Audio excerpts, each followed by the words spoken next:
She saw death everywhere, dark shadows wrapped around strangers like burial shrouds, whispering when they'd take their last breath. For 7 years, Elena watched people die before it happened, powerless to stop it, until the night she found him bleeding in an alley, a man with eyes that burned gold and black, whose touch ignited a bond that shouldn't exist. He told her the truth in a voice layered with centuries of pain. He was Nephilim, half angel and half demon, sent by heaven to kill her. Her. Blood carried a sin older than civilization, and celestial law demanded her execution. But when he touched her, something impossible happened. A soul bond formed, forbidden, permanent, and utterly devastating. Now they had 7 days before the archangel arrived to enforce the death sentence. 7 days for a creature who'd spent 800 years as heaven's executioner to decide if one human life was worth defying every law he'd ever known. 7 days for Elena to choose between running from the monster sent to kill her, or trusting the broken thing inside him that whispered she was worth saving. Because the bond came with a terrible price. If he kills her, the mark burns away. If heaven kills him for failing, it burns her from the inside out. And the shadows around her own reflection had started whispering a truth that made her blood run cold. The blood on her hands wasn't hers. Elena Vasquez stared at her palms under the harsh fluorescent lights of the ambulance bay, watching. Crimson seep into the creases of her skin. 23 minutes ago, she'd pronounced a 16-year-old kid dead. Stabbing, gang violence. His mother's screams still echoed in her skull like a prayer no God would answer. But that wasn't what made her hands shake. It was the shadow she'd seen around him 3 days ago. Dark, thick, pulsing like a second heartbeat. She'd seen him at the convenience store near her apartment, buying energy drinks and laughing with friends. And there it was. That. Oil-slick Oriole clinging to his shoulders, whispering in a language she'd taught herself not to understand. 3 days later, he bled out on her gurney. Elena scrubbed her hands raw in the sink. The water ran pink, then clear, but the stain never really left. It never did. She'd been seeing them since she was 14.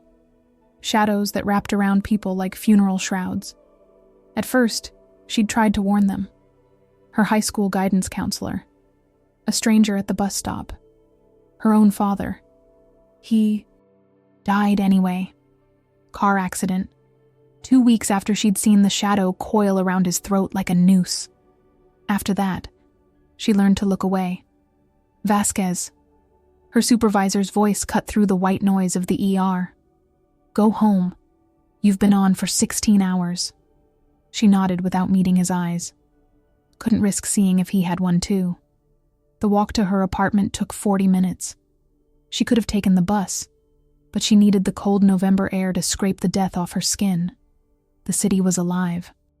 In that 3 a.m. way, drunk stumbling out of bars, shift workers heading home, shadows moving in alleys where smart people didn't look. Elena looked anyway. Occupational hazard. That's when she saw him. He was slumped against the brick wall of an abandoned church, one hand pressed to his ribs.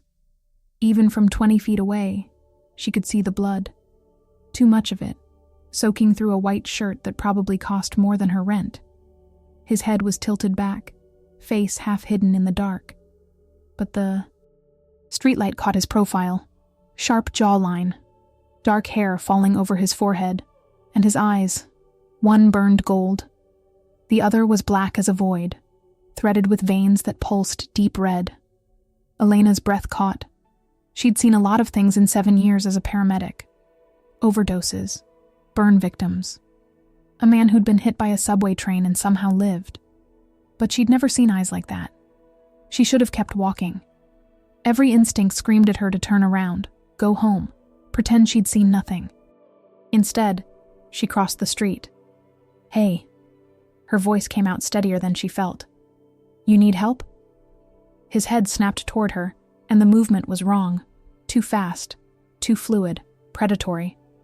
The golden eye fixed on her first, then the black one. and she felt the weight of that gaze like a physical thing, heavy and searching and far too knowing. "You can see me." It wasn't a question. His voice was rough, layered, like two people speaking in unison. One tone warm as sunlight, the other cold as a crypt. "You're bleeding on a public street. Hard to miss." She moved closer, pulling her medkit from her shoulder bag. Habit. She never went anywhere without it. "Let me look." "Don't." The word cracked like a whip. He tried to stand, staggered, and caught himself against the wall. "You need to leave. Now. I'm a paramedic. It's literally my job to not leave." Elena crouched in front of him, reaching for his hand. "Move your arm. Let me see how bad it is." "You don't understand." Her fingers brushed his wrist. The world detonated. Pain. White hot and absolute, lancing through her chest like someone had shoved a burning knife between her ribs. She gasped, tried to pull back, but his hand had closed around hers, gentle but immovable. The golden eye blazed brighter. The black one seemed to drink in light. And then she felt it. Him. Inside her head. Not thoughts, but presence. Vast and ancient and split down the middle like a cracked mirror. One half was warmth and sorrow and something that tasted like grace. The other was rage and hunger and a darkness so complete it had its own gravity. "No." His voice was hoarse, horrified. "No, this can't." The connection snapped. Elena fell backward, hitting the pavement hard. Her chest heaved. Every nerve ending screamed. She scrambled away from him, heart slamming against her ribs. What the hell was that? He stared at his hand like it had betrayed him. The veins in his left arm, the one attached to the black eye, had gone dark as ink, spreading up past his elbow. The right arm glowed faintly gold, fighting back the tide. Mate bond. He said it like a curse, like a death sentence. "It shouldn't be possible. You're human." "What?" "You need to run." He looked at her then, really looked, and there was something broken in his expression. Desperation. Grief. "Please. Before I..." A sound ripped through the night, high and piercing and wrong, like metal scraping against the inside of her skull. Elena clapped her hands over her ears, but it didn't help. The sound came from everywhere and nowhere. The man's head jerked up. Every muscle in his body went rigid. "They're coming!" He shoved himself to his feet, swaying. Blood dripped from his fingers. "You have to go. If they find you here with me..." "Find me? Who's coming?" "Hunters. Celestial order." He grabbed her arm, and this time the touch didn't burn. It anchored. "Listen to me. In 7 days, they're going to come for you. Because of what just happened. Because of what you are. I don't understand. You will." He released her, stepping back into the shadows. The darkness seemed to swallow him whole. "My name is Azrael, and I'm so sorry." "Sorry for what?" His voice drifted back, barely a whisper. "For being the one sent to kill you." Then he was gone. Elena stood alone in the empty street, the echo of that high shriek still rattling in her bones. Her hand throbbed where he'd touched her. When she looked down, there was a mark. Faint, silvery, shaped like intertwined thorns. And around her own reflection in the church window, just visible in the dim light, was something she'd never seen before. A shadow, dark and writhing and hungry, wrapped around her like a burial shroud. She had 7 days. Elena didn't sleep. She sat on her bathroom floor until dawn, staring at the mark on her wrist. The silvery thorns had faded to something barely visible, a scar that shouldn't exist from a touch that defied explanation. She'd scrubbed it with soap, rubbing, alcohol, even bleach in a moment of pure panic. Nothing worked. The mark remained, pulsing faintly with her heartbeat. 7 days. The words circled her mind like vultures. 7 days until what? Until celestial hunters, whatever the hell those were, came for her. until Azrael fulfilled whatever twisted mission he'd been sent to complete. Until she died. Her phone buzzed. Work. Another shift. She should call in sick, hide in her apartment, figure out what was happening.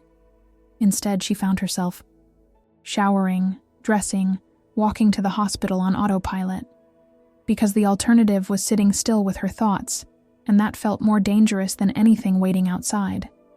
The ER was chaos. It always was. Overdoses, car accidents, a construction worker with rebar through his shoulder. Elena moved through it mechanically, starting IVs, checking vitals, documenting everything with hands that only shook when no one was looking. She made it to lunch before she saw him. He was in the waiting room, just sitting there among the crying children and coughing elderly patients, looking completely out of place. He'd changed clothes, dark jeans, black jacket, but there was no hiding what he was. The way people unconsciously leaned away from him. The way fluorescent lights seemed to dim in his vicinity. The way her chest tightened the moment she spotted him, like someone had reached inside her ribcage and squeezed. Elena ducked into a supply closet, heart hammering. Stupid. Childish. He'd already seen her. She could feel his attention like heat against her skin. The door opened. "You can't run from me." Azrael's voice was soft, almost apologetic. "The bond won't let you. Get out." She pressed herself against the shelves, boxes of gauze digging into her spine. "I'll scream. Security will see a woman talking to empty space." He stepped inside, closing the door behind him. In the cramped space, she could see details she'd missed in the dark. The way his black eye had veins that moved, writhing beneath the surface. The faint glow emanating from the gold one. The sharp canines when he spoke. Humans see what they expect to see. Right now, you're alone in here. But I'm not human. The words tasted like poison. That's what you said. What I am. Something flickered across his face. Pain, maybe. Or pity. You're human enough. Your mother was fully human. But your father... He trailed off, jaw tightening. Your father was one of the Watchers. Fallen angels who came to Earth and took human wives. Their children were the Nephilim. Elena's laugh was hollow. That's insane. My dad was an accountant from Jersey. Your adoptive father... Azrael's golden eye softened. Your biological father was something else entirely, and his blood runs through your veins, dormant, hidden, until I touched you and accidentally woke it up. The mark on her wrist burned. She clutched it, trying to process. So what am I now? Visible. The word landed like a death knell. To every celestial being in a 50-mile radius, angels, demons, things that hunt descendants of the Watchers before they can manifest fully. He moved closer, and she caught his scent. Ozone and something darker, like incense burning in an empty church. The Celestial Order has one rule about bloodlines like yours. Eliminate them before they become a threat. I'm not a threat. I'm a paramedic. I save lives. You see death coming. It wasn't a question. The shadows around people. You've always seen them, haven't you? Her breath caught. How do you? Because I can feel it now. Through the bond. His hand lifted, hovering near her face without touching. Everything you feel, I feel. Your fear, your confusion, the way your heart races when I'm close. His voice dropped. The way you're wondering if I'm going to kill you right now in this supply closet. Are you? The silence stretched too long. I should. The golden eye blazed brighter. The black one pulsed with red veins. That's what I was sent to do. Observe you. Confirm your lineage. Execute the order. He lowered his hand, and she saw it trembling. But the bond complicates things. What bond? You keep saying that like I'm supposed to understand. Mate bond. Soul binding. A connection that forms between... He stopped. Something like anguish crossing his features. It shouldn't have happened. I'm Nephilim. Half angel, half demon. We don't bond with humans. We can't. But you're not fully human anymore, are you? My touch woke. Your blood. And now we're tied together in ways I can't break. Elena's legs felt weak. She slid down the wall, ending up on the floor among scattered tongue depressors. This is insane. Yes. He crouched in front of her, keeping distance between them. It is. And it's going to get worse. Every day, your abilities will strengthen. The shadows you see will speak to you. You'll start sensing things you shouldn't. And in 7 days, Miguel will come. Who? The archangel assigned to enforce Watcher bloodline eliminations. He's thorough, patient, utterly committed to celestial law. Azrael's jaw clenched. He gave me 7 days to complete the mission. If I don't provide proof of your death by then, he'll come himself, and he won't hesitate. Then why are you telling me this? Desperation crept into her voice. Why not just do it? Get it over with. He looked at her then, really looked, and the war happening inside him was written across every line of his face. The golden eye, burned with something that might have been hope. The black one smoldered with hunger. Because when I touched you, something shifted. For the first time in 200 years, my two halves agreed on something. His voice went rough. They both want to protect you, even though it damns me, even though it goes against everything I was created to do. 200 years? Elena's voice cracked. How old are you? Old enough to know this ends badly. He stood, putting distance between them again. Old enough to know that mate bonds are permanent, that being near you will slowly kill us both if we fight it, that separation causes physical pain. As if to prove his point, he pressed a hand to his chest. I'm already feeling it, aren't you? She was. A dull ache beneath her sternum, growing sharper the more space he put between them. Like something vital was being stretched too thin. What do we do? The question came out smaller than she intended. I don't know. For the first time, he sounded lost, young, despite the centuries. I've never defied an order before. Never wanted to. But I can't. His hands curled into fists. I need time to think. To find a way out of this that doesn't end with both of us dead. 7 days isn't much time. No. He moved to the door, paused. Don't try to run. It won't work, and it'll only make things worse. Stay visible. Go to work. Act normal. His gold eye met hers. And Elena? Don't trust anyone who knows what you are. Not even me. Why? Should I trust you at all? You shouldn't. The honesty in his voice was brutal. I'm the monster sent to kill you, but I'm also the only thing standing between you and something much worse. He opened the door. Waiting room noise flooded in. Crying babies, beeping monitors, life continuing like the world hadn't just tilted sideways. Azrael. He stopped. The mark on my wrist. What happens to it? He didn't turn around. It's proof of the bond. As long as we're both alive, it'll stay. A pause. If I kill you, it burns away. If Miguel kills me for failing, it burns you from the inside out. Then he was gone, swallowed by the crowd of patients who never saw him at all. Elena sat in the supply closet, surrounded by bandages and antiseptic, and watched the mark on her wrist pulse in time with her racing heart. 6 days left. The shadows started speaking on day 3. Elena was restocking the ambulance when she heard it. A whisper that wasn't quite sound, more like pressure against her. Eardrums. She turned, and there it was. The dark aureole around her partner, Danny, had thickened overnight.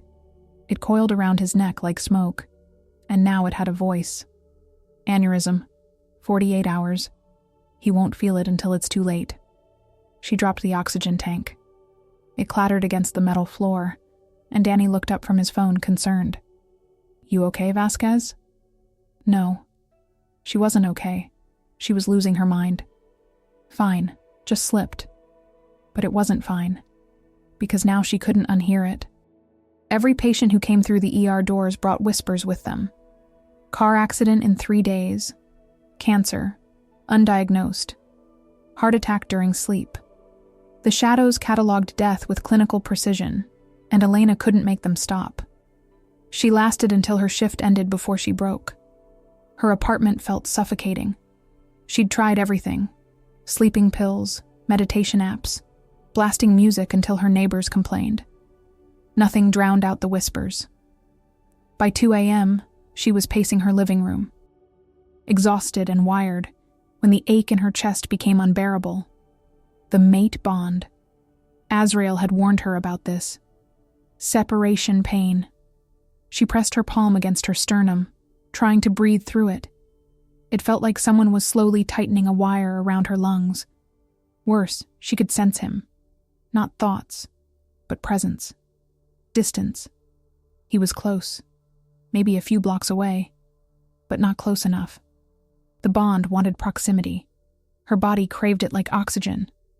"This is insane," she muttered, grabbing her jacket. "I'm not doing this. I'm not..." She was already out the door.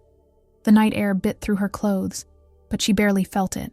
Her feet carried her on instinct, following some invisible thread that pulled tighter with each step. Left on Lexington. Right on 43rd. Down into the subway station that had been closed for renovations for 6 months. The gate was locked. She climbed it anyway. The tunnels below were dark, lit only by emergency lighting that flickered like dying stars. Water dripped somewhere in the distance.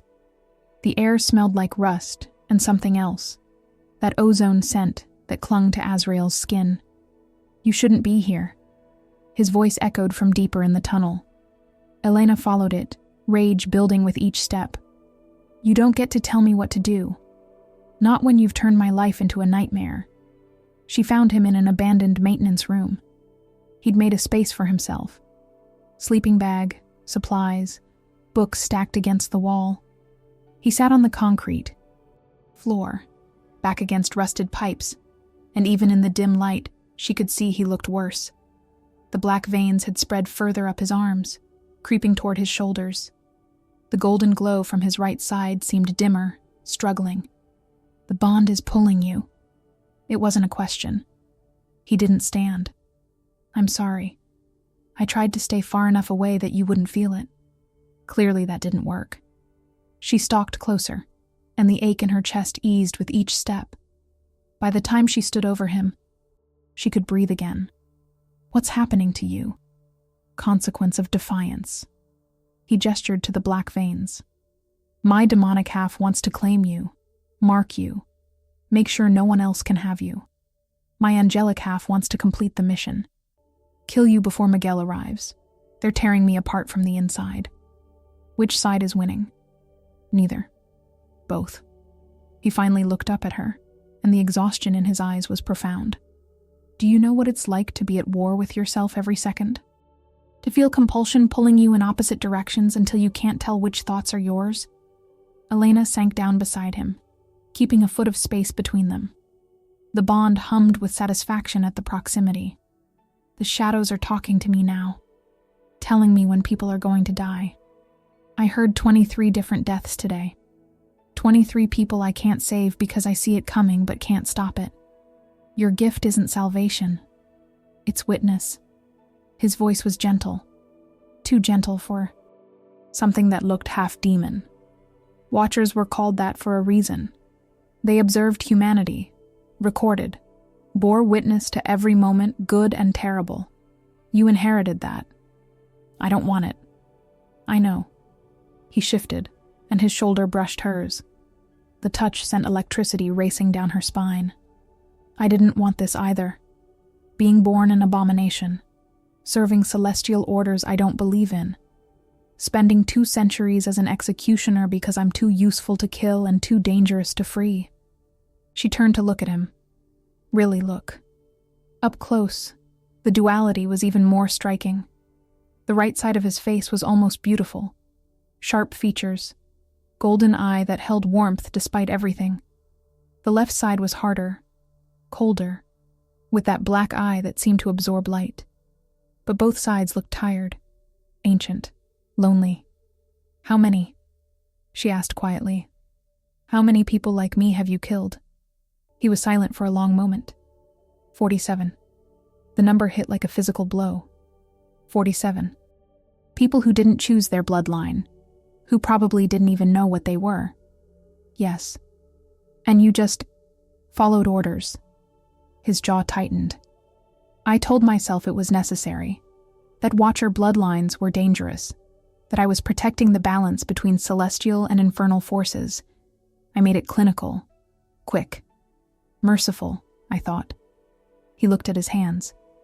Then I touched you, and the bond formed, and suddenly one of those bloodlines had a face, a name, a life worth living. So what? Changed. Elena's voice cracked. What makes me different from the other 47? Nothing. Everything.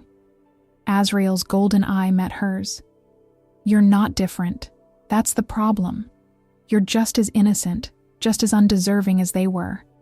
And I finally can't lie to myself anymore about what I've been doing. The confession hung between them, raw and bleeding. Miguel is going to kill us both, isn't he? Elena already knew the answer. Probably. Azrael's hand moved toward hers, stopped inches away. The bond won't be excuse enough. Archangels don't recognize soul bonds between Nephilim and humans as valid. He'll see it as corruption. Proof that I've been compromised by my demonic half. Can we run? To where? Heaven has eyes everywhere. Hell would love to get their hands on a bonded Nephilim. Use you as leverage to control me. There's nowhere in this world or the next that's safe. Elena's throat tightened. So we just wait? Count down the days until Miguel shows up and executes us. No. Something shifted in Azrael's expression. Determination cutting through the exhaustion.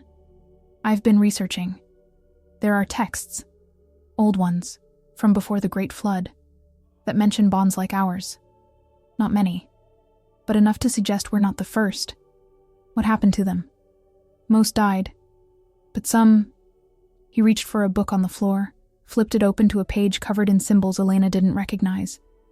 Some found a third option. Not heaven's law, not hell's chaos, something between. You're talking about exile. I'm talking about survival. His fingers traced the symbols.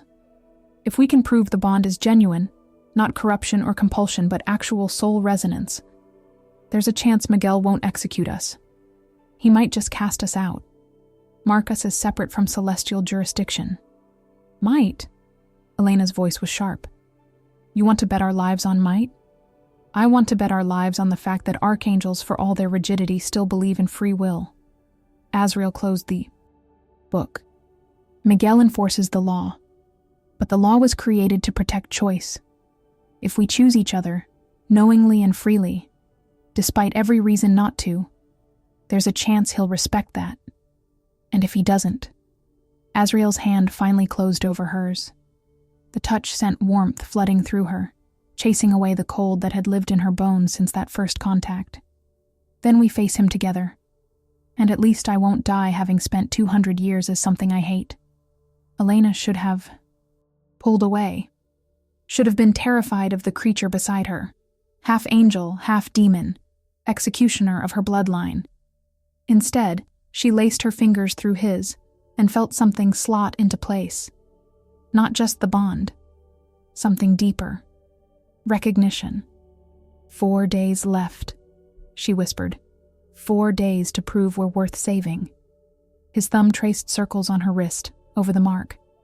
Think you can trust a monster that long? She looked at their joined hands. His right side glowing faintly gold. Left side veined in black. Her human skin marked with silver thorns. 2 impossible things trying to exist in a world that wanted them dead.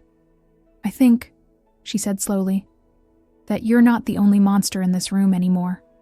His laugh was low, surprised, almost hopeful. No, I suppose you're not. They sat in the abandoned tunnel, hands clasped, while the shadows whispered futures they couldn't change, and the bond wove tighter around them both. Above them, the city continued, unaware that something unprecedented was happening in its depths. Two beings who shouldn't exist, choosing each other anyway. Elena woke to the smell of burning feathers. She jerked upright, disoriented. She'd fallen asleep in the maintenance room, her head on Azrael's shoulder. Now he was standing across the space, both hands pressed against the concrete wall, breathing hard. The black veins had crawled up his neck, pulsing with each ragged inhale. Smoke rose from his shoulders. Actual smoke, like something inside him, was combusting. "Azrael? Don't!" The word came out strangled. "Don't come closer." She stood anyway, and the bond immediately protested the distance, a sharp twist beneath her ribs. What's happening? Consequences. His golden eye blazed so bright it hurt to look at. The black one had gone completely red. "I haven't used my powers since I touched you. Been suppressing both sides to stay hidden, but they're demanding release, and I can't." He slammed his fist against the wall. The concrete cracked. "I can't hold them back much longer." "Then don't." Elena moved closer despite his warning. "Let it out, whatever it is. You don't understand what you're asking." He turned, and she saw the war happening across his face. The right side was luminous, almost beautiful. The left side had gone sharp and predatory, canines elongating. "My angelic half wants to purify you.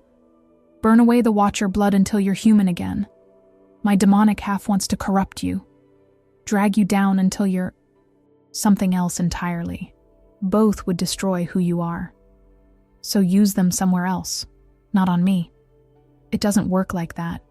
The bond makes you the focal point. Everything I feel, everything I am, it all points back to..." He cut himself off, jaw clenching. "I need to hunt. Feed the demonic side so it stops clawing at my insides. And I need to heal something to satisfy the angelic compulsion. But I can't leave you. The separation would hurt us both." Elena's mind raced. "Then take me with you." "Absolutely not. You don't have a choice. Either I come with you, or you spontaneously combust in this tunnel, and I feel every second of it through the bond." She grabbed her jacket. "You said you need to hunt and heal. Fine, I'm a paramedic. I know where to find both." 20 minutes later, they were crouched on a fire escape overlooking an alley in the Bronx. Elena had seen this area on the police scanner at work. Drug corridor, violent crime every night, the kind of place cops only entered in pairs. Below them, 3 men had cornered a fourth against a dumpster. Even from this distance, Elena could see the knife. "The one with the blade," she whispered. "He's got a shadow, thick one. He's not making it past dawn." Azrael's attention sharpened. "You're sure?" The shadows don't lie. She'd learned that over the past 3 days. Death was the one certainty they offered. Whatever happens tonight, he doesn't see tomorrow. Then I won't feel guilty. Azrael vaulted over the railing. He moved like liquid violence. One moment he was beside her, the next he was in the alley, and the men didn't even see him coming. He caught the one with the knife by the throat, lifted him off his feet. The black veins in Azrael's arm blazed, and Elena watched in horrified fascination as shadow poured from his skin into the man's body. The man convulsed once, went still. When Azrael dropped him, he crumpled like a puppet with cut strings. The other 2 attackers ran. The victim, a kid, couldn't be more than 19, stared at Azrael with wide eyes. Blood ran down his face from a gash above his eyebrow. His arm hung at a wrong angle. "Please," the kid whispered. "Please, I don't want trouble. I was just cutting through. I'm not going to hurt you." Azrael's voice had changed. The dual tone was gone, replaced by something singular and warm. He pressed his right hand, the one still glowing gold, to the kid's broken arm. Light flooded the alley. Not harsh, but soft, gentle. The kid gasped. As bone knit itself back together, skin closed, bruises faded. In seconds, he was whole. "Go home," Azrael said quietly. "Don't come back to this neighborhood after dark." The kid didn't need to be told twice. He ran, footsteps echoing off brick walls. Elena climbed down the fire escape, legs shaking. Azrael stood over the dead man, breathing hard. The black veins had receded slightly. The golden glow had dimmed but stabilized. "You killed him." "Yes." No apology in his voice. "He would have died anyway. You said so yourself. That doesn't make it okay." "No." Azrael finally looked at her. "It doesn't. But it keeps me from killing you. So I'll carry that sin." The casual way he said it made her chest ache. Like he'd long ago accepted that redemption wasn't meant for creatures like him. "The kid you healed," Elena said softly. "Did you see his shadow?" "No shadow. He lives." Something that might have been satisfaction crossed Azrael's features. "Balance. For every life I take, I save one.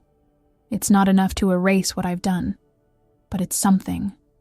They left the alley before police arrived, walked through streets that were coming alive with early morning traffic. Neither spoke. The bond hummed between them, sated for now, but not satisfied. It wanted more, deeper connection. Elena could feel the pull like fingers trailing down her spine. "How long?" she finally asked. "How long can you keep doing this? Hunting and healing to keep the balance?" "As long as necessary." But she heard the exhaustion in his voice.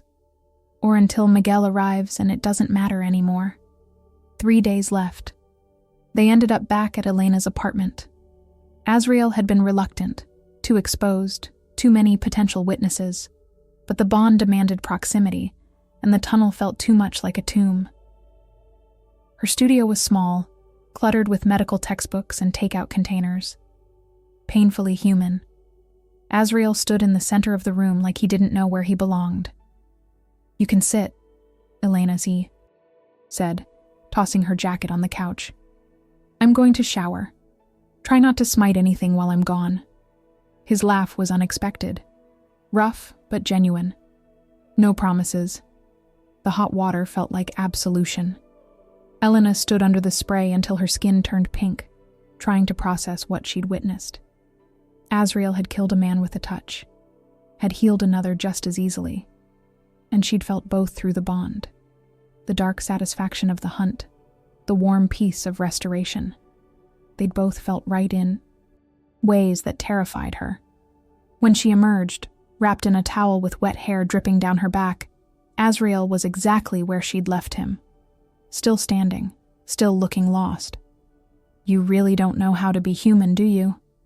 "I was human once." His golden eye tracked her movement across the room.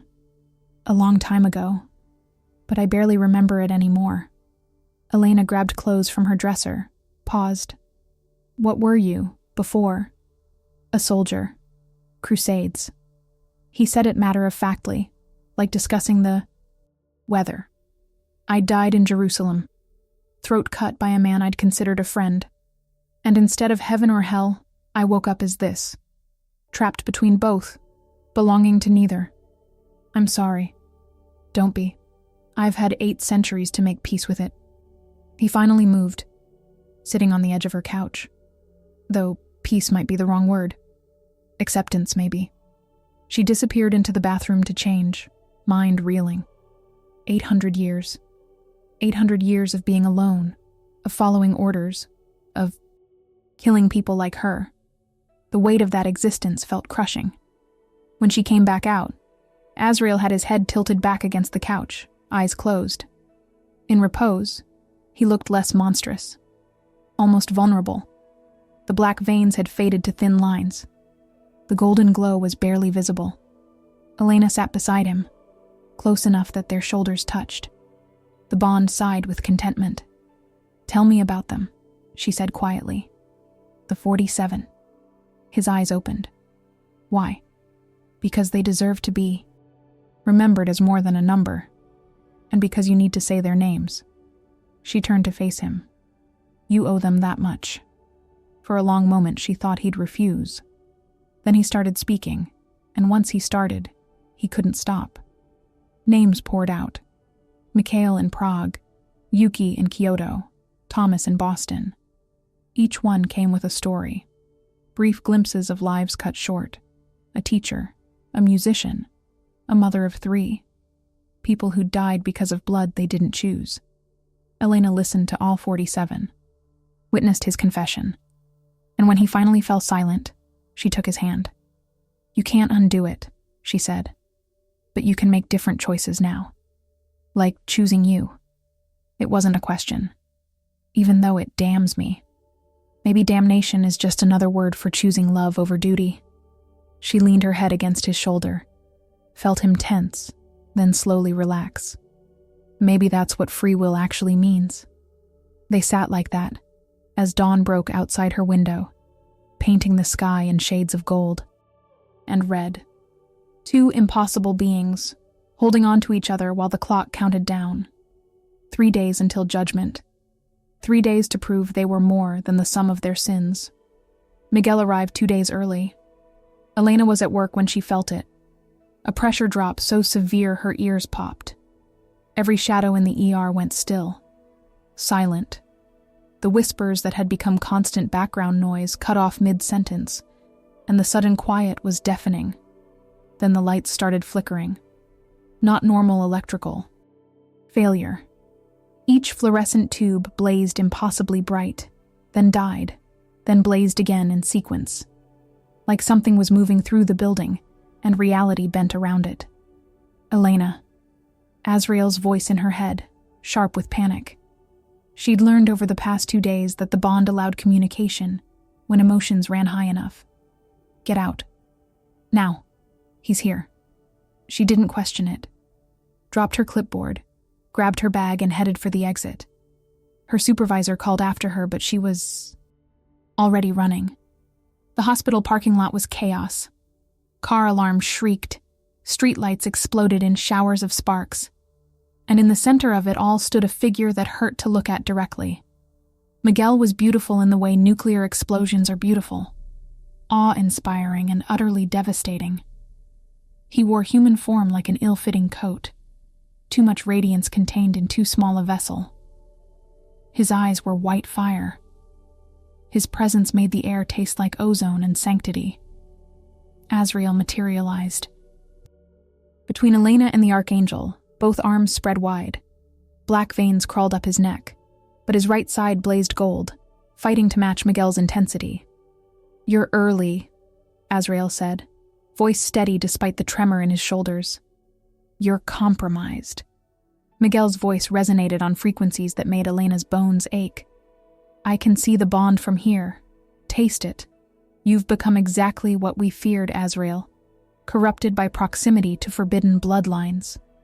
She's innocent. Innocence is irrelevant. She exists. That alone is violation." Miguel's gaze shifted to Elena, and she felt the weight of divine judgment pressed down on her skull. "Daughter of Watchers, your ancestors broke covenant with heaven, took human form for lust, produced abominations. That sin echoes through your blood. I didn't choose my bloodline." Elena's voice came out smaller than she wanted. "I didn't even know about it until 6 days ago. Choice is your birthright, but existence is our jurisdiction." Miguel raised one hand, and light gathered in his palm. Not warm light, sterile, surgical. "Kneel, child. This will be swift." Azrael's demonic half surged. Black wings erupted from his back, not feathered but membrane and shadow, dripping darkness like oil. "You'll have to go through me, if necessary." Miguel didn't sound angry, just certain. "Step aside, Azrael. Don't compound one failure with another." "Failure?" Something broke in Azrael's voice, centuries of obedience cracking. "I've served for 800 years, executed 47 people because you ordered it, became a monster because heaven needed an executioner, and the first time I question an order, you call it failure?" "Yes." Miguel's expression didn't change. "Because obedience is the only virtue that matters for beings like you. You exist on sufferance. Half-breeds tolerated only because you're useful. The moment you cease to be useful, you'll destroy me, I know." Azrael's black wings spread wider. But I'm not stepping aside. The archangel sighed. It sounded like disappointment. Then you've chosen. Miguel moved. Elena didn't see the attack, only the result. Azrael flew backward, smashed into a parked car hard enough to crumple metal. He struggled to rise, golden blood, actual gold, luminous and thick, running from his mouth. Stop! Elena ran forward without thinking, threw herself between Miguel and Azrael. Please, if you have to kill someone, kill me.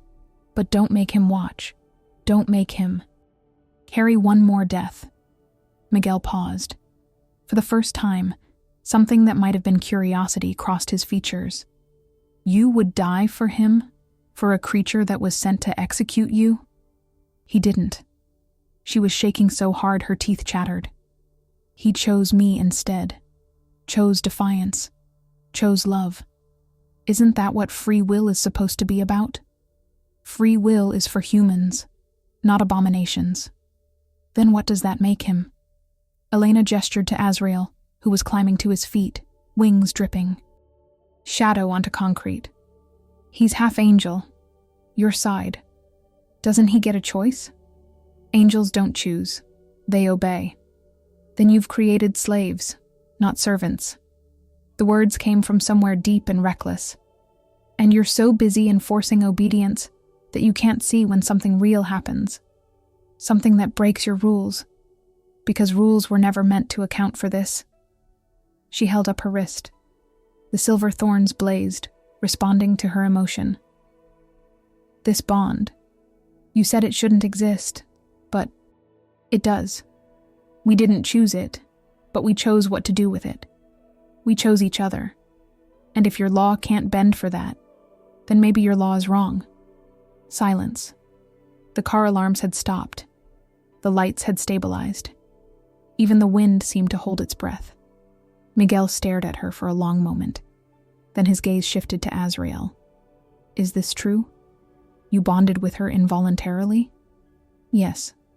Azrael moved to Elena's side. His wing curved around her, protective despite the pain he had to be in. Touch. Formed the connection. I didn't intend it. But once it existed... He paused. I couldn't pretend she was just another assignment. Couldn't kill her and tell myself it was justice. So you defied a direct order. Yes. Risked your existence for hers. Yes. Why? Miguel's voice held genuine confusion. What is she to you beyond an obligation? Azrael's golden eye met Elena's. In it, she saw reflected everything they'd built over 6 impossible days. Trust earned in tunnel darkness. Confession shared in pre-dawn quiet. The weight of 47 names spoken aloud. His hand finding hers every time separation hurt too much. She's the first person in 8 centuries who's looked at me and seen someone worth saving. His voice went rough. Not a weapon. Not an abomination. Just someone. Elena's throat tightened. She laced her fingers through his, and the bond flared between them, visible for a moment as silver light connecting their joined hands. Miguel watched it pulse. Soul resonance, genuine recognition. He sounded troubled. This complicates matters. Then don't make it complicated. Azrael's wings folded slightly. Exile us. Mark us as separate from celestial law. We'll disappear. You'll never have to enforce this rule again. If I do that, I set precedent. Other Nephilim will expect the same mercy. Other Nephilim aren't bonded to Watcher descendants. This is unique. Azrael's grip on Elena tightened. One exception to prove the rule. Isn't that better than executing 2 beings who committed no crime except loving wrong? Miguel was quiet for so long, Elena thought he'd refuse. Then he raised both hands, and power gathered between his palms. Not destructive this time. Deliberate. Careful. What I do now cannot be undone. You will be marked as fallen, not to hell, but to between. No longer subject to heaven's law, but also no longer protected by it. Every celestial and infernal being will know you've been cast out. Do you understand? Yes, they said in unison. You will age as humans age. Die as humans die. No resurrection. No return. Miguel's white eyes bored into them. And you will carry the weight of 47 deaths for whatever time you have left. Redemption is possible, but it must be earned. Do you accept these terms? Azrael looked at Elena. She nodded. We accept. Miguel brought his hands together, and the world went white. Pain, searing and absolute, burning through every nerve. Elena screamed. Felt Azrael. Convulsed beside her as something fundamental was torn away. His wings shattered into ash. The golden glow in his right eye dimmed. The black veins in his left arm faded to human skin tone. When Elena could see again, they were both on the ground. Miguel stood over them, expression unreadable. It is done. You are fallen, marked, exiled. He looked at Azrael. You are no longer Nephilim, simply other. The bond will sustain you both, but that is all. You are on your own. Azrael tried to rise. Collapsed. Thank you. Don't thank me. This is mercy, yes. But mercy has a price. Miguel turned to leave, paused. I hope she's worth it, Azrael. I hope you're both worth the precedent you've forced me to set. Then he was gone. Just gone. Reality snapped back into place, and they were alone in a parking lot full of broken glass and scorched concrete. Elena crawled to Azrael. His eyes were both brown now. Human. No glow, no dual tone. Just exhausted and in pain and mortal. Are you okay? No. He laughed weakly. But I'm alive. We're both alive. She helped him sit up, and he pulled her against his chest. They sat there among the wreckage, holding each other while the sun climbed higher. What do we do now? Elena whispered. Live. Azrael pressed his lips to her forehead. However long we have. We live. The world didn't stop because they'd been marked as fallen. Elena still had rent to pay. Azrael still bled when cut. And the bond between them, instead of fading with his celestial nature, had somehow grown stronger, more insistent, like it was all that anchored them to existence now. 3 weeks after Miguel's judgment, Elena came home to find Azrael standing in her kitchen, staring at a coffee maker like it was a complex puzzle. It's been 800 years, he said without looking up. I've forgotten how most human things work. She bit back a smile. It's a button. You press it. I gathered that much. He pressed it. Nothing happened. I think it's broken. You have to add water and coffee grounds first. She moved past him, began the process. Were you trying to make coffee for me? I thought. He trailed off, looking uncomfortable in a way that was becoming familiar. Human emotions without celestial detachment to buffer them. You always come home exhausted. I wanted to help. Something warm bloomed in Elena's chest. Thank you for trying. They'd fallen into an uneasy rhythm. Azrael stayed in her apartment. He had nowhere else to go. No documentation. No identity in the human world. Elena worked double shifts to cover expenses for two. They shared space like polite strangers, both hyper-aware of the bond pulling them closer, while trauma kept them at arm's length. The nightmares had started a week ago. Elena would wake to find Azrael on the floor, back pressed against the wall, eyes wide and unseeing. Sometimes he spoke names, the 47. Other times he just shook, reliving centuries of violence his mortal mind could know. Longer compartmentalize. Tonight was one of the bad nights. She woke to the sound of broken glass, found him in the bathroom, hand bleeding from where he'd punched the mirror. His eyes were dark, fully human brown now, but haunted in ways that had nothing to do with supernatural heritage. Azrael. She approached slowly. Come back. You're here. You're safe. I saw her face. His voice was hollow. Number 32. Amira. She had a daughter, 5 years old.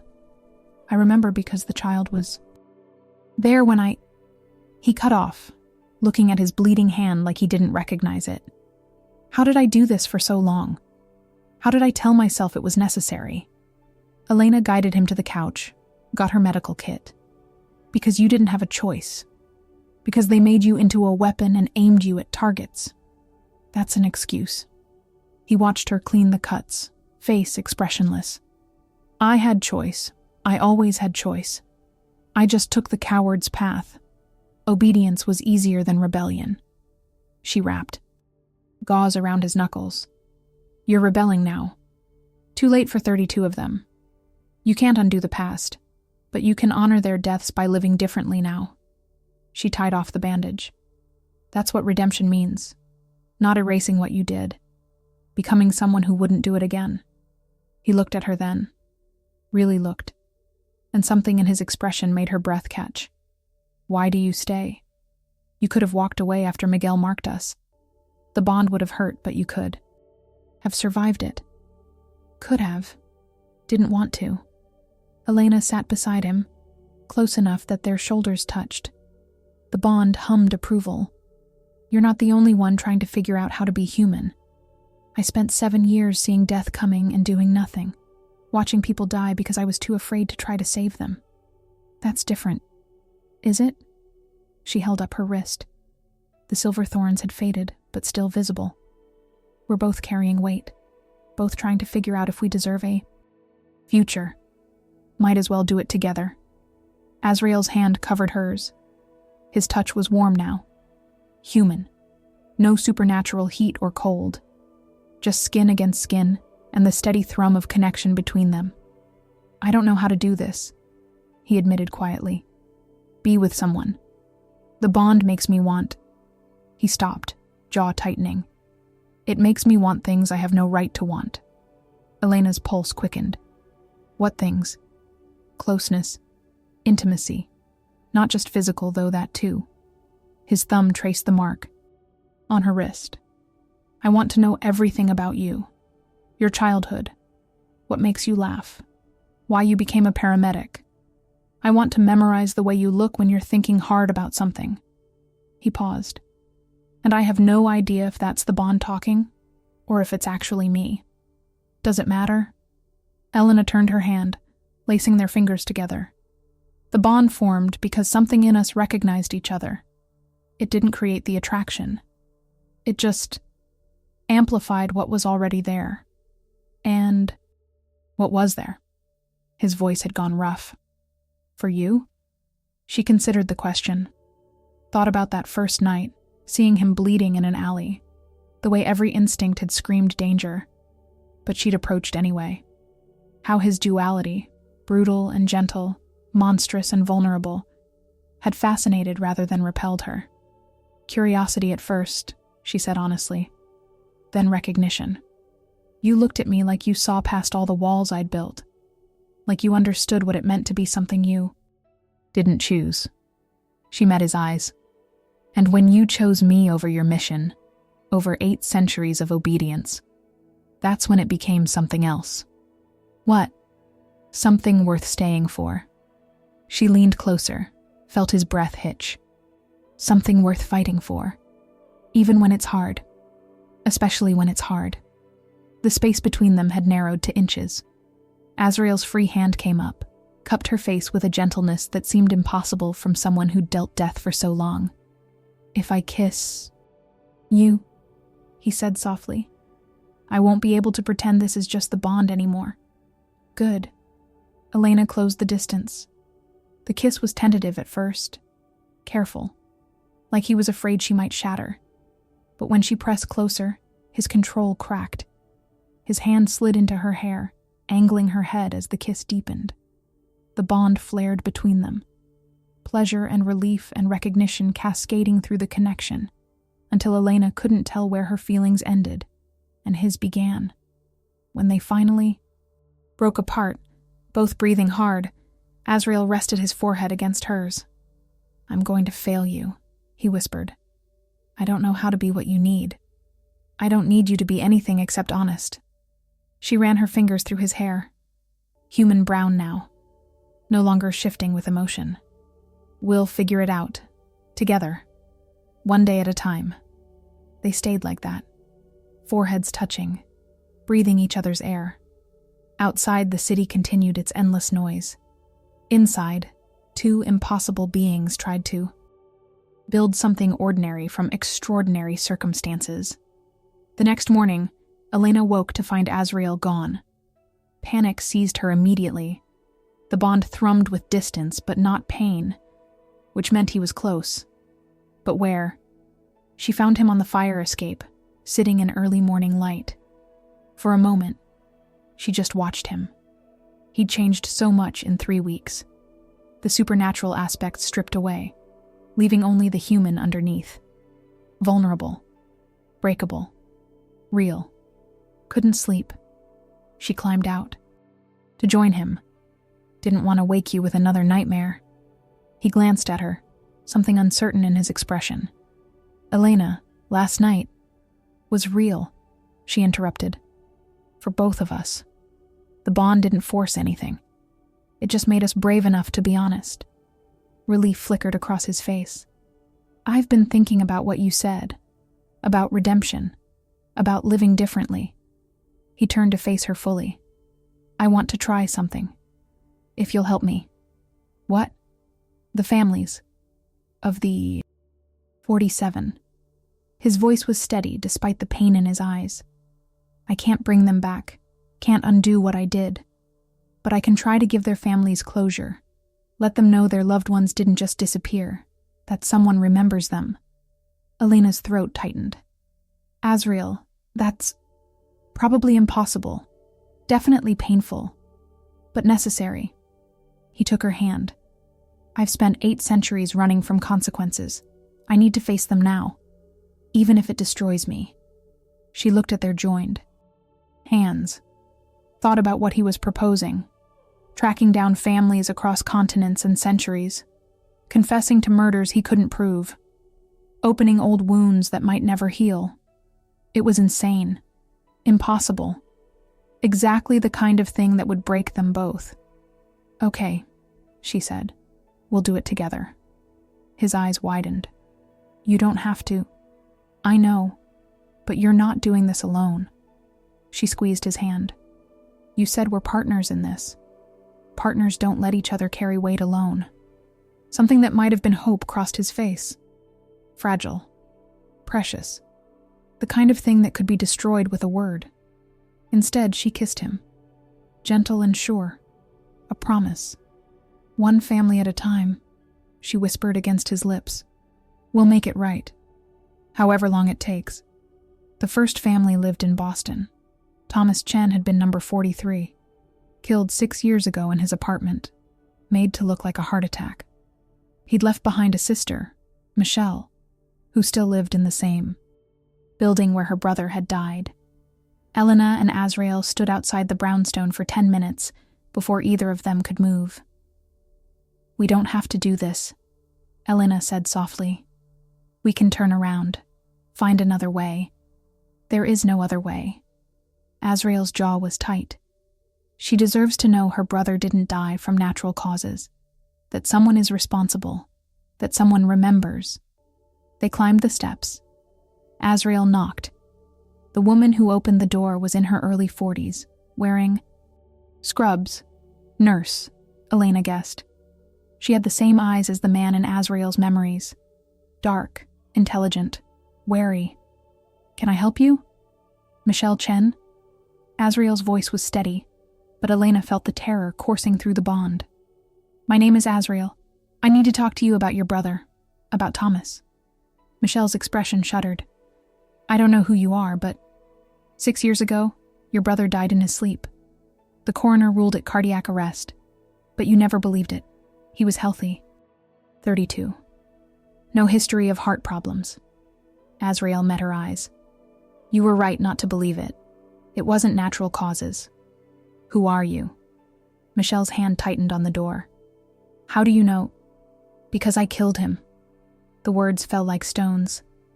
I was sent to execute him because of his bloodline, heritage he didn't choose and probably didn't even know about. I made it look like an accident because that's what I was trained to do. He paused. And I've spent 6 years trying to forget his face, failing every single time. Michelle stared at him. Then, impossibly, she stepped back and opened the door wider. "Come inside." The apartment was small but well kept. Photos covered every surface. Thomas as a child, as a teenager, graduating college. A life captured in frames because the person was gone. Michelle sat across from them, hands folded in her lap. "Tell me everything." So Azrael did. He told her about Watchers and Nephilim and celestial law, about orders that came from beings humans thought were myths, about Thomas being descended from bloodlines heaven wanted erased, and about how Azrael had entered his apartment, stopped his heart with a touch, and left before anyone knew he'd been there. Elena watched Michelle's face throughout. Expected anger, hatred, violence. Instead, she saw something that looked almost like relief. "I knew," Michelle whispered. "Not the details, but I knew something had taken him. Something deliberate." Tears tracked down her face. "Everyone told me I was crazy, that I couldn't accept he was gone. But I felt it, that someone had stolen him. I'm sorry." Azrael's voice broke. "I know that's inadequate. I know nothing I say can—" "Why are you here?" Michelle interrupted. "Why tell me this now?" "Because you deserve the truth. Because Thomas deserves to be remembered as more than a convenient death." Azrael pulled out a small notebook. He'd been keeping it for weeks, writing down everything he remembered about each victim. He loved jazz music, Miles Davis specifically. He volunteered at a soup kitchen every Sunday. He called you every Tuesday night, no matter how busy he was, because that was your tradition. Michelle's composure cracked. "How do you know that?" "Because I watched him before I killed him, learned his patterns, and I remembered. All of it." He set the notebook on the coffee table.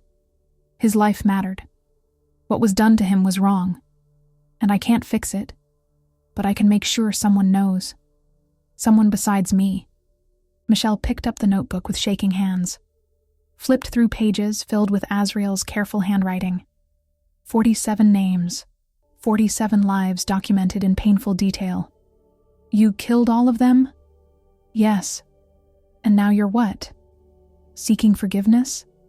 There was edge in her voice now, anger surfacing through shock. "No." Azrael's answer was firm. "I don't deserve forgiveness. I'm seeking accountability, witnesses, someone to know what I did so these deaths don't just disappear into silence." "Why?" Michelle demanded. "Why do you care now?" Azrael looked at Elena. In his eyes, she saw everything they'd been through. The bond that had forced him to see his victims as people. The fall from grace that had stripped away divine justification. The choice to become someone different. "Because someone made me see what I'd become," he said quietly. "And I can't change the past, but I can stop running from it." Michelle was quiet for a long time. Then she stood, walked to a bookshelf, and pulled down a photo album. "Sit, both of you. If you're going to carry Thomas's death, you're going to know him properly. Not just the patterns you observed." They spent 3 hours in that apartment.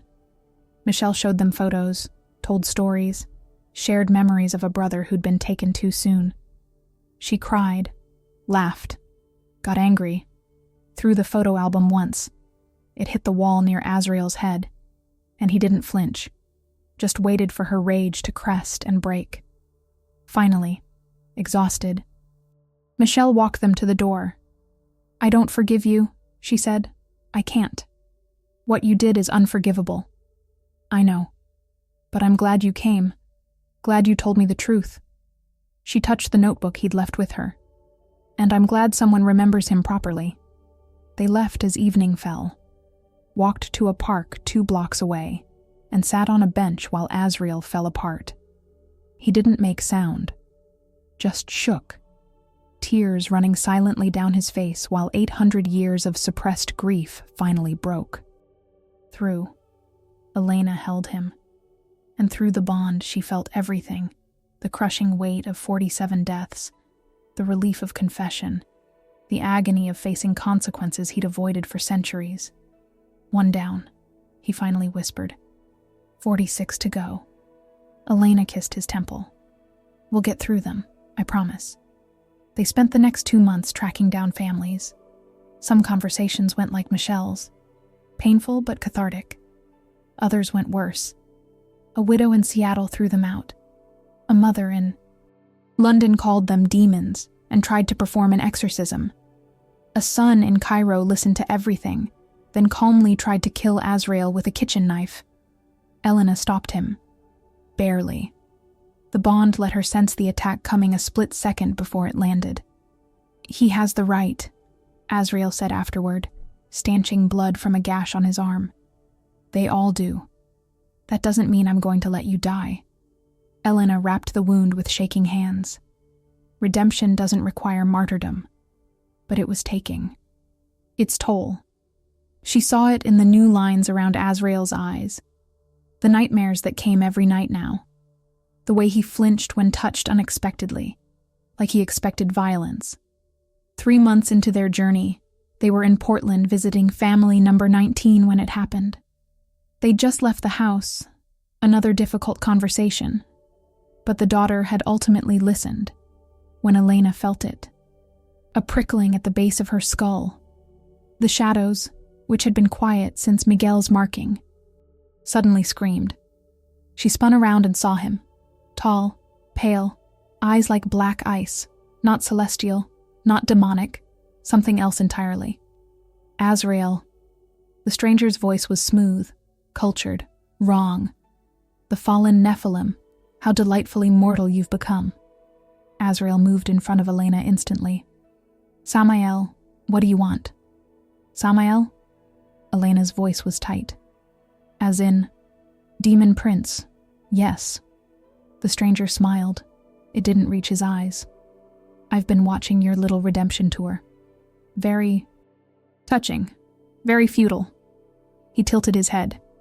You realize Miguel's mercy has made you vulnerable? No celestial protection, no infernal immunity, just 2 humans playing at atonement. Get to the point. The point is that you possess knowledge. 800 years of celestial operations, hierarchies, weaknesses, information hell would pay dearly for. Samael's gaze shifted to Elena. And you, daughter of Watchers. Your bloodline might be dormant, but it's still valuable. Breeding stock for higher demons, perhaps. Elena's blood went cold. You're insane if you think... I think you have a choice. Samael pulled something from his coat. A contract, written in language that made Elena's eyes water to look at. Sign this. Give me what I want, or I'll take her anyway and you'll watch me do it. Azrael's whole body had gone rigid. No. No? Samael laughed. You're mortal now, powerless. What exactly do you think you can do to stop me? This. Azrael grabbed Elena's hand. The bond. Exploded. Not with power. They had none. But with pure, desperate connection. Every emotion they'd built over months crashed through both of them. Love, fear, determination. The absolute certainty that they would not be separated, would not be used. The silver thorns on Elena's wrist blazed. Azrael's matching mark flared in response, and the air between them and Samael rippled. The demon prince stumbled back, hissing. What? You can't touch us. Azrael's voice was steady now. Certain. The bond. Miguel marked us as fallen, yes, but he also marked us as bonded, soul-tied. That protection is older than heaven or hell, older than you. Samael's expression twisted. That won't last forever. Bonds can be broken. Then you'll have to wait and see if ours breaks before we die of old age.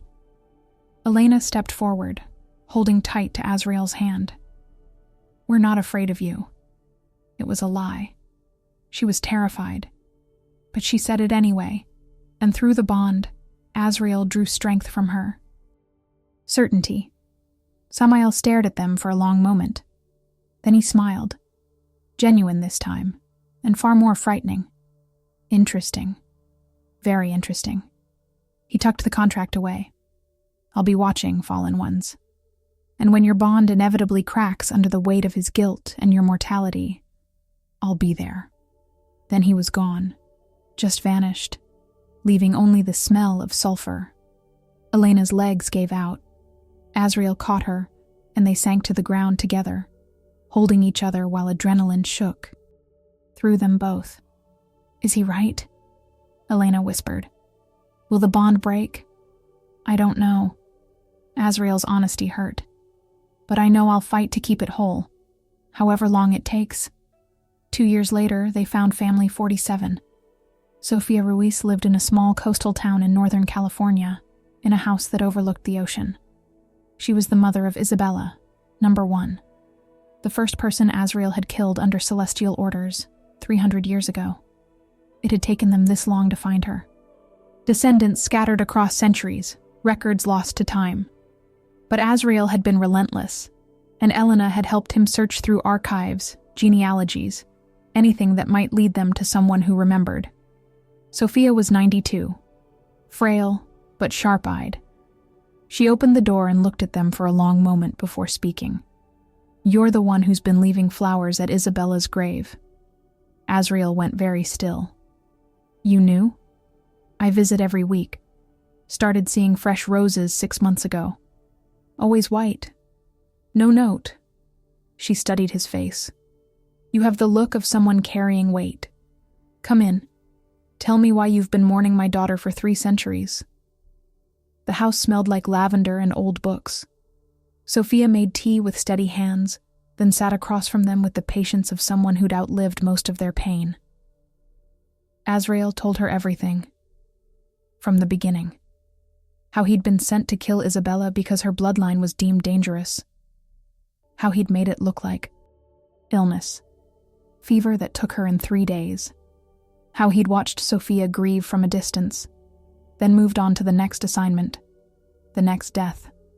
47 people, Sofia said quietly when he finished. You killed 47 people like my Isabella.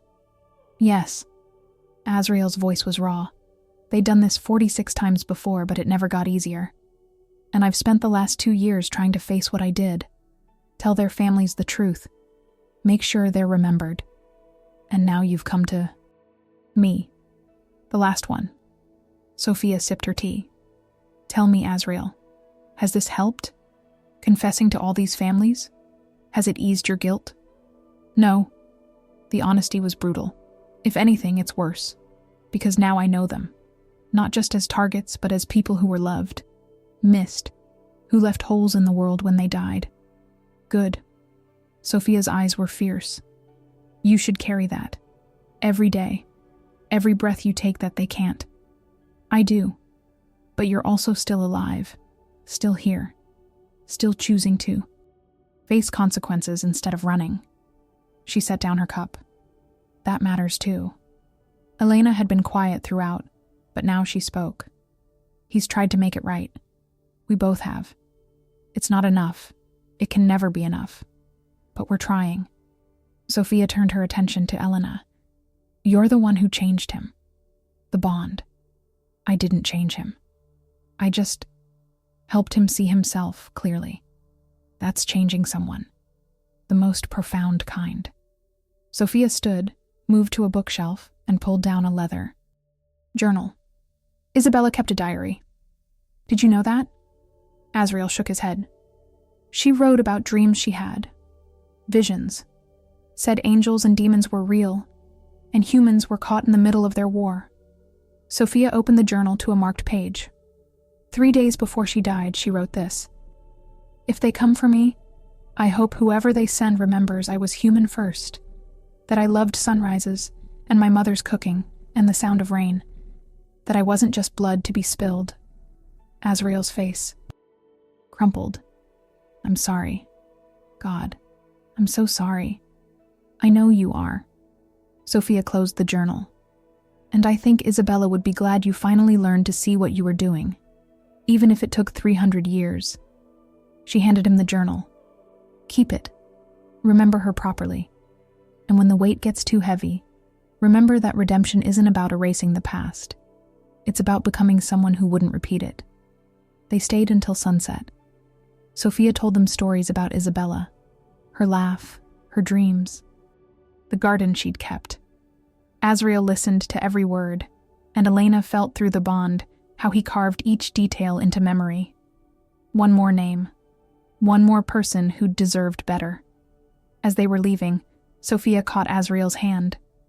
"You've done something remarkable, you know. Most people who commit atrocities find ways to justify them forever.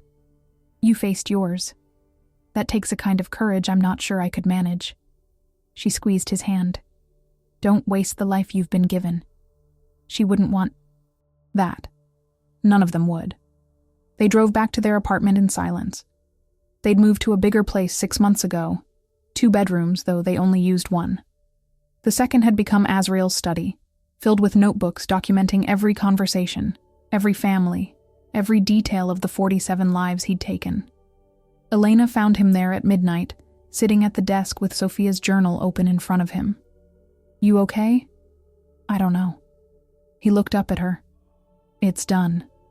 All 47 families know the truth.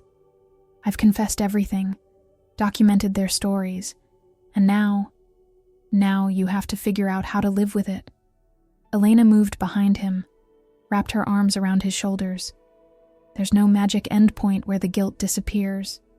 You just learn to carry it. Is that enough?" His voice was small. "Just carrying it? No, but it's a start." She pressed her cheek against his hair. "You're not the same person who killed Isabella, or Thomas, or any of them. You've spent 2 years proving that.